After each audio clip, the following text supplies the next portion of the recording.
ये वीडियो थोड़ा लंबा होने वाला है, लेकिन इसको एंड तक देखेंगे तो आपको लगेगा आपने टाइम वेस्ट नहीं किया। ये बहुत काम का वीडियो है। और जो भी मैं अभी बोल रहा हूँ यहाँ स्क्रीन पे कुछ नहीं लिखा है, ये स्पेनिश में है।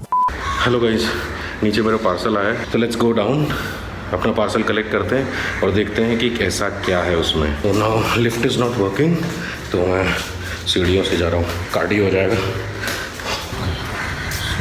मेरा पार्सल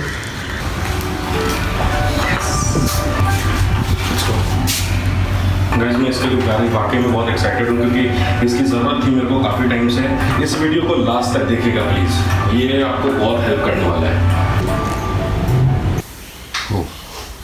सो ये रहा मेरा स्टूडियो। चलिए इसको देखा जाए इसमें क्या है। तो दोस्तों, इसको मैंने इसलिए मंगाया है ताकि मैं अपने सिस्टम को इससे बूट कर सकूं। मतलब मुझे ये बूटेबल डिस्क बनानी है। स्पीड और परफॉर्मेंस के कंपैरिजन के लिए इस वीडियो को लास्ट तक देखिएगा।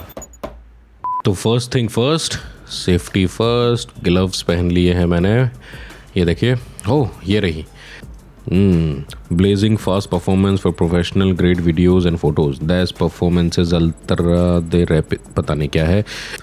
हाँ, हल्का है काफ़ी। ये देखिए पास से, ओ सॉरी, फॉलो फोकस के लिए कोई नहीं है। खैर चलो इसको खोलते हैं। ओके,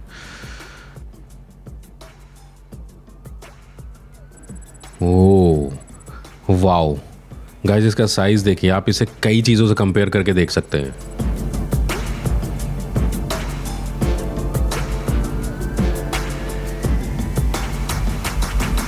काफ़ी सही है यार, मतलब बहुत छोटी है और हल्की है, और ये पूरी मेटेलिक बॉडी की है। उसके ऊपर थोड़ा रबराइज्ड किया हुआ है, मतलब रबर लगाया हुआ है ताकि ये गिरने पर ड्राइव को कोई नुकसान ना हो। काफ़ी हल्की है और छोटी सी है। और ये है कुछ पेपर वर्क। ये नहीं भी भेजेंगे तो चलेगा यार, पेपर बचा सकती है कंपनी, ज़रूरी नहीं हो तो। इसके साथ आपको मिलता है एक C2C केबल, मतलब दोनों तरफ आपको USB-C पोर्ट मिलेंगे। उसके बाद आती है ये वाली, जिसके अंदर एक तरफ USB-A है और एक तरफ USB-C। इसका डब्बा भी सही है काफ़ी सॉलिड है, बाद में काम आ जाएगा। चलो, तो ये देखिए, ये है वो USB-A to USB-C जो मैं यूज़ करूँगा, क्योंकि मेरे पास में USB-C पोर्ट नहीं है iMac में। और ये है ड्राइव, काफ़ी सुंदर है गाइस, मतलब बहुत हल्की है और बहुत बढ़िया है। इस ड्राइव की रेटिंग IP55 है, यानी कि धूल और पानी थोड़ा बहुत अगर इस पर पड़ जाएगा तो इसको कोई फ़र्क नहीं पड़ेगा। चलो, मैंने इसका कनेक्टर जोड़ दिया है, तो अब लेट्स पुट इट। तो इस डिस्क को बूटेबल बनाने के लिए हमें इसको हमारी जो मेन ड्राइव है सिस्टम की, उसका क्लोन बनाना है। और इसके लिए हम एक थर्ड पार्टी सॉफ्टवेयर यूज़ करेंगे जिसका नाम है कार्बन कॉपी क्लोनर। जब आप इसे ओपन करेंगे तो ये आपको परचेज का ऑप्शन देगा। आपको इसे ट्रायल में ही यूज़ करना है, क्योंकि हम ये जो प्रोसेस है वो एक ही बार करने वाले हैं। इस आइकन पर आपको वो ड्राइव चूज़ करनी है जिसका क्लोन आपको बनाना है, यानी कि आपके सिस्टम की मेन ड्राइव।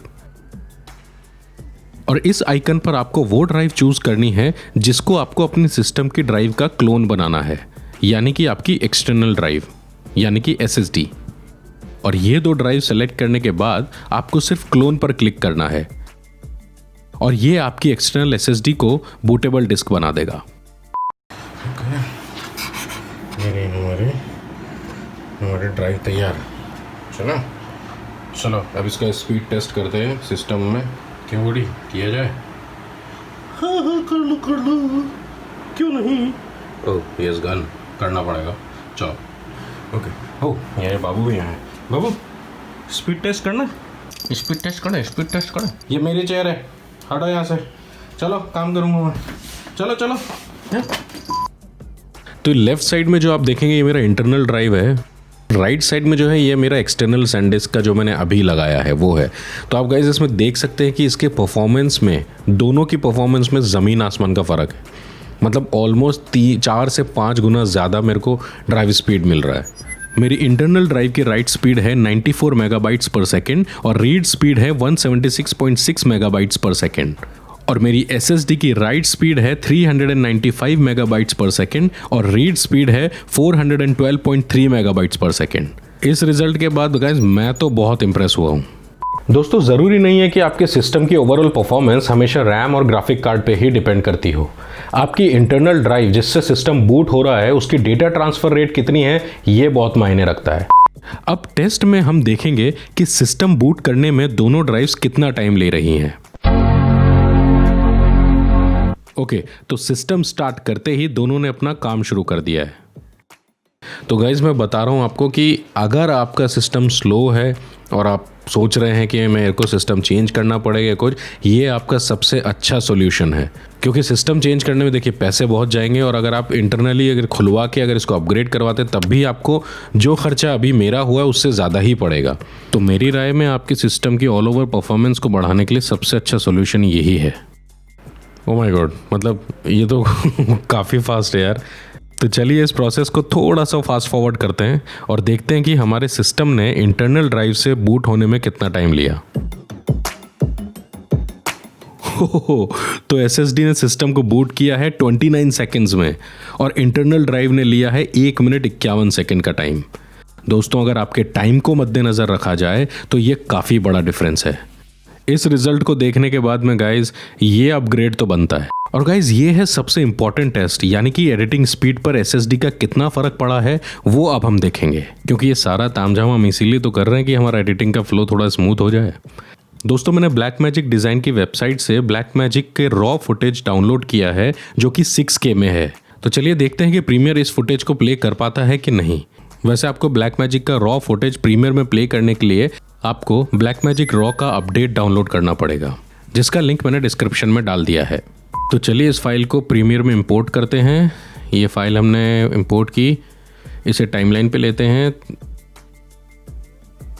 ये एनामॉर्फिक शूट किया है तो इसे टाइमलाइन में जाके स्क्वायर से एनामॉर्फिक करना होगा। अब क्लिप की सेटिंग्स में जाके यूनिफॉर्म स्केल को अनचेक करना है और इसकी विड्थ को 200% कर देना है। ये देखिए, अब चलिए अब इसको प्ले करते हैं। और अभी तक मैंने इस क्लिप को रेंडर नहीं किया है। तो देखा आपने, प्रीमियर 6K का फुटेज भी इजीली प्ले कर पा रहा है, जो कि रेंडर भी नहीं है। और वो सिर्फ इसीलिए क्योंकि फुटेज का सोर्स ड्राइव जो है वो है SSD, जो कि नॉर्मल हार्ड ड्राइव से काफ़ी फास्ट है। तो चलिए अब इंटरनल ड्राइव से हमारे सिस्टम को बूट करते हैं और सेम प्रोजेक्ट खोलते हैं। तो ये रहा हमारा प्रीमियर, हमारी फाइल। तो चलिए फाइल इंपोर्ट करते हैं। ये हमने फाइल इंपोर्ट कर ली। अब इसे टाइमलाइन पे ड्रैग करते हैं। सेम वही प्रोसीजर आपको अभी भी करना पड़ेगा कि टाइमलाइन को जाके आपको स्क्वायर पिक्सल से एनामॉर्फिक में बदलना होगा। फिर आपको क्लिप की सेटिंग्स में जाके उसका यूनिफॉर्म स्केल को अनचेक करके उसका विड्थ को 200% करना होगा। तो चलिए इसको प्ले करके देखते हैं। मैंने अभी तक इसको रेंडर नहीं किया है। तो आप खुद देख रहे हैं कि इंटरनल ड्राइव से बूट किए हुए सिस्टम पे जब मैंने सेम प्रोजेक्ट खोला तो ये वो फुटेज प्ले ही नहीं कर पा रहा है। हालांकि मुझे दोनों ड्राइव्स का प्रीमियर का रेंडर टेस्ट भी करना था कि ये फुटेज को कितना जल्दी रेंडर करता है, लेकिन इस टेस्ट को देखने के बाद में आई डोंट थिंक कि उसकी ज़रूरत पड़ेगी।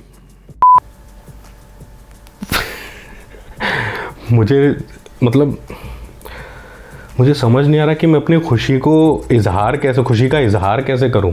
मतलब मैं इतने टाइम से 24 GB रैम लेके अपने सिस्टम में एक स्लो सिस्टम एडिट कर रहा था, मतलब स्लो सिस्टम की तरह काम कर रहा था, और सॉल्यूशन मेरे सामने था।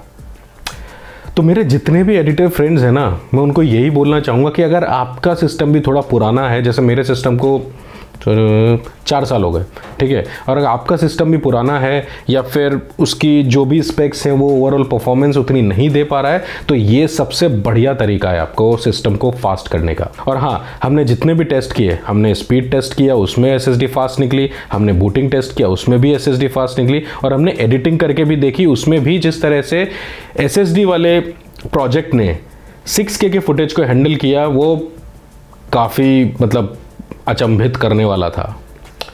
तो मेरी लाइफ तो सॉर्टेड है गाइस, और अगर आपको भी अपनी लाइफ थोड़ी सी बेटर करनी है कि आपका टाइम मैनेजमेंट को अगर ध्यान में रखते हुए बात करें, तो आपको ये अपग्रेड करना ज़रूरी है। मतलब ज़रूरी क्या, वो आपके ऊपर डिपेंड करता है, लेकिन मेरी तरफ से रिकमेंडेड है कि ये ज़रूर करिए आप। और सबसे इम्पॉर्टेंट चीज़ दोस्तों, जो मैं हर वीडियो में कहता हूँ लेकिन कोई सीरियसली नहीं ले रहा, यार हमारे चैनल को सब्सक्राइब कीजिए, वीडियोस को लाइक कीजिए और इन वीडियोस को शेयर कीजिए उनके साथ जो शायद कहीं ना कहीं किसी ना किसी वजह से, या तो सिस्टम की वजह से या फिर एडिटिंग में कहीं फंसे होंगे।